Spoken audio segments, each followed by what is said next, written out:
waxaan rabaa inaan ku daro anigoo runtii ku hadlaya guddigii qabanqaabada xafladan ama munaasabadan aad iyo aad ka u sharafta badan afkooda anoo ku hadlaya waxaan rabaa caawa oo ah habeen qabiis ah ramadaanna ah 17 bisha ramadaan ah sanada 1445 hijriya waafaqsanna 27 bisha March sanada 2024 halkan oo qabsoontay runtii alxamdulillah munaasabadii aad iyo aad ka u weyneed xuskii shuhadada muslimiinta min badar laga soo bilaabo ilaa yawmina hada guddigaas oo afkooda aan ku hadlayo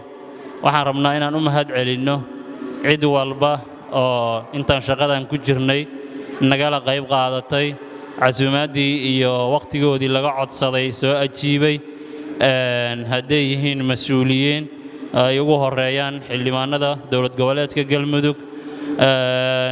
iyo waliba wasaaradaha qaarkood gaar ahaan wasaaradda arrimaha diinta oo Galmudug oo si weyn nagala qayb qaadatay imaatay xafladan mas'uuliyiin u soo diray waa ku mahadsan yihiin mas'uuliyiinta dhammaantood na ajiibay heer walba ay yihiin sidoo kale waxaan u mahad celinaynaa halkan mucallimiintii dugsida quraanka ee magaalada Dhuusamareeb sida ay ayaguna runtii xafladda u sharfeen u camireen ayaga iyo ardadoodiiba ay u ajiibeen codsigii aan u dirnay xafladana uga qayb qaateen waa u mahad celinaynaa sidoo kale waxaan u mahad celinaynaa mashaayikhda waaweyn ee magaalada Dhuusamareeb ugu horeeyay sheekana Sheekh Cali iyo mashaayikhda kaleba oo ayaguna xafladda nagala qayb qaatay runtii waxay noo tahay dhiiragelin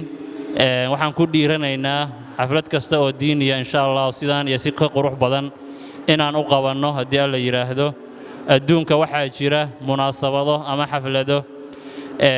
ay jideeyeen waxa loo yaqaano al-umamul muttahida ama qaramada midoobay magacyo kala duwan loo bixiyay juhdi badan runtii lagu bixiyo taa bedelkeed waxaan guddiga afkooda ku hadlaya aan soo jeedinaynaa xafladaha diiniga oo kuwaas ka munaasabsan runtii adduunyadeena iyo aakhiradeenna wax badan ku taraya taariikhda iyo dhaxalka diintana runtii boorka jafid u noqonaya munaasabadaha noocan oo kale ah in la dhiirageliyo sida kuwaasba loo dhiirageliyo waliba si ka fiican in loo dhiirageliyo ayaan codsanaynaa waxaan ka cudur daaranaynaa wax kasta oo aan ka gaabinay intay munaasabadu socotay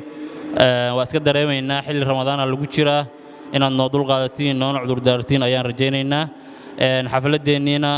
intaasan ku soo gunaanadaynaa ducadii ayaa noo hartay laakiin hal mid baan codsanaynaa oo jamaacada qayb ka mid ay soo jeediyeen taasi oo ah waxaan ka hadlaynaa caawa waa jihaad iyo dad Ilaahay dartiis u shahiiday oo diinka Ilaahay iyagu difaaca u dhintay hadda oo la joogo adduunka waan ka wada warqabnaa qof moog ma lahan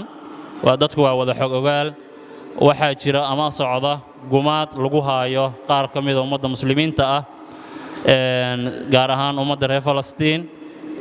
yuhuudda ama cadowgaas isbahaystay oo magacyada kala duwan la baxayna oo ku haayo dhibaato aad iyo aad u weyn oo aad maalin kasta aragtiin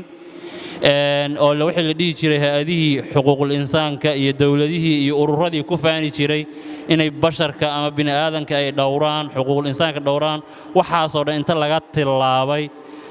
ilmihii iyo caruurtii iyo aabayaalkii iyo awlaadoodii hooyooyinkii maalin kasta ayagoo ooyaya la soo bandhigayo waxaas oo dhan insha Allah taala wax ka xoog badan baan annaga ummadda muslimiin haddana aan haysanaa waa diinka Ilaahay iyo quraanka iyo ducada waxa la codsanayaa marka in faatixada loo maro Ilaahay inuu ka dul qaado dhibaatadaas maadaama meesha aan ka hadlaynahay munaasabada aan ka hadlaynahay ay tahay jihaad iyo diinka Ilaahay in loo gargaaro